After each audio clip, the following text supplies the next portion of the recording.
Hello friends, আশা করছি তোমরা সবাই ভালো আছো। তোমরা সবসময় মনে রাখবে, সফলতা বা সাকসেস কখনো একদিনে আসে না। কিন্তু আমরা যদি কঠোর পরিশ্রম অর্থাৎ হার্ডওয়ার্ক করি এবং আমাদের মনে যদি সফলতা হওয়ার ইচ্ছা থাকে, তাহলে আমরা একদিন সফল হতে পারবো। আমার এই চ্যানেলটি তৈরির আসল উদ্দেশ্য হলো তোমাদেরকে ইংলিশ শিখতে সাহায্য করা। শিক্ষাই হলো সফলতার একটি ধাপ। তাই আমার এই চ্যানেলটি সাবস্ক্রাইব করে আমার পাশে থাকো, যাতে আমি তোমাদের জন্য এরকম ভিডিও বানাতে পারি। আজকে যে বিষয়টি আমরা শিখবো তা হলো ইনফিনিটিভস। প্রথমে দেখব নন ফাইনাইট ভার্বস।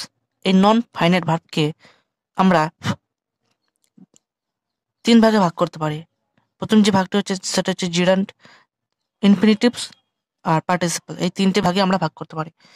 আজকে আমাদের যে বিষয়টি সেটা হচ্ছে ইনফিনিটিভস। ইনফিনিটিভস এর ডেফিনেশন সম্পর্কে প্রথমে জানবো। It is basic form of verb that can be used with or without to. এটা হচ্ছে ভার্বের বেসিক ফর্ম, যেটা টু টু দিয়ে অথবা টু ছাড়া আমরা ব্যবহার করি। এক্সাম্পল দেখি তাহলে বুঝতে সুবিধা হবে। I like to play with my friends. এখানে লাইক যে ভার্ব, এটি মেন ভার্ব, এবং এরপরে যে ভার্বটি দেখতে পাচ্ছি এই সেন্টেন্সটার মধ্যে সেটা হচ্ছে প্লে। প্লের আগে আমরা টু ব্যবহার করেছি এবং এটা ভার্বের বেস ফর্ম ব্যবহার করা হয়েছে এই সেন্টেন্সটার মধ্যে, তাই এটি একটি infinitives. She loves to sing joyful songs. এখানে আমরা দেখতে পাচ্ছি লাভস, এটি একটি মেন ভার্ব, এবং এরপরে যে ভার্বটি দেখতে পাচ্ছি সেটা হচ্ছে সিং, এবং এর আগে আমরা টু ব্যবহার করেছি, তাই এটি একটি ইনফিনিটিভস এর উদাহরণ। এবার আমরা টাইপস অফ ইনফিনিটিভ সম্পর্কে জানবো। প্রথমে দেখে নিই বেয়ার ইনফিনিটিভস, স্প্লিট ইনফিনিটিভস, ফুল ইনফিনিটিভস। এই তিনটে ভাগে আমরা ভাগ করতে পারি ইনফিনিটিভসকে। প্রথমে যে ভাগটি দেখবো সেটা হচ্ছে বেয়ার ইনফিনিটিভস।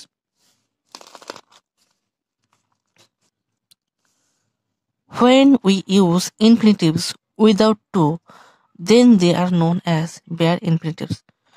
যখন আমরা টু ছাড়া কোনো ইনফিনিটিভ ব্যবহার করি তখন সেটাকে বলা হয় bare infinitives. They can be used after model auxiliaries like will, would, shall, etc. তখন তারা কি হয়? তখন তারা ব্যবহার করা হয় আফটার মডেল অক্সিলারিজ, মানে মডেল অক্সিলারি ভার্বের পরে সেগুলোকে ব্যবহার করা হয়, like will, would, shall, etcetera. এই উইল, উড, শ্যাল এই অক্সিলারি ভার্বের পরে সেগুলোকে ব্যবহার করা হয়।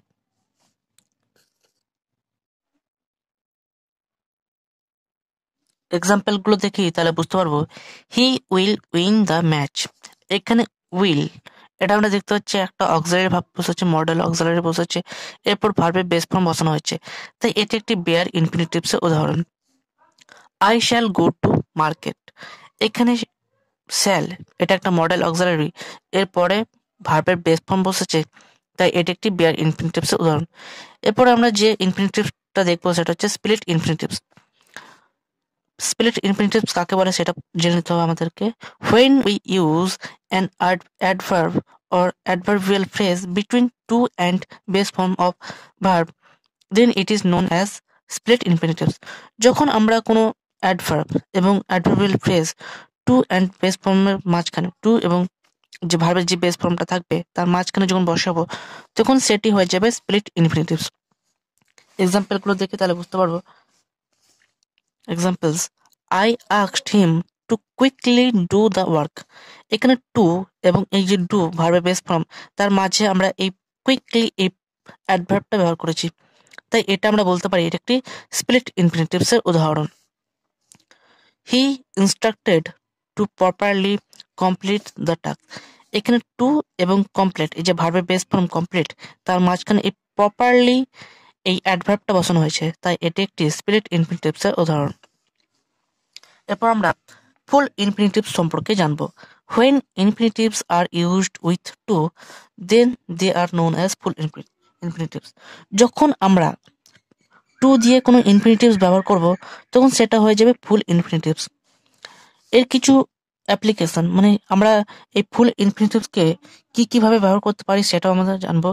অ্যাজ সাবজেক্ট, আমরা সাবজেক্ট হিসেবে ব্যবহার করতে পারি। অ্যাজ ডিরেক্ট অবজেক্ট হিসেবে ব্যবহার করতে পারি। অ্যাজ সাবজেক্টিভ কমপ্লিমেন্ট হিসেবে ব্যবহার করতে পারি। অ্যাজ অ্যাডজেক্টিভ হিসেবে ব্যবহার করতে পারি অ্যাজ অ্যাডভার্ব। এই 5টি ভাগে আমরা এই ফুল ইনফিনিটিভসটাকে ব্যবহার করতে পারি।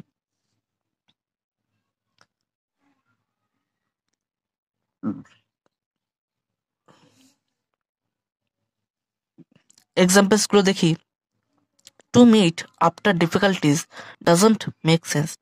এখানে যে টু মিট, এই যে আমরা ইনফিনিটিভসটা ব্যবহার করেছি, এটা আমরা সাবজেক্ট হিসেবে ব্যবহার করেছি। সি ওয়ান্টস টু গো, এইটা টু গো এই যে ইনফিনিটিভস, এটা আমরা অবজেক্ট হিসেবে ব্যবহার করেছি।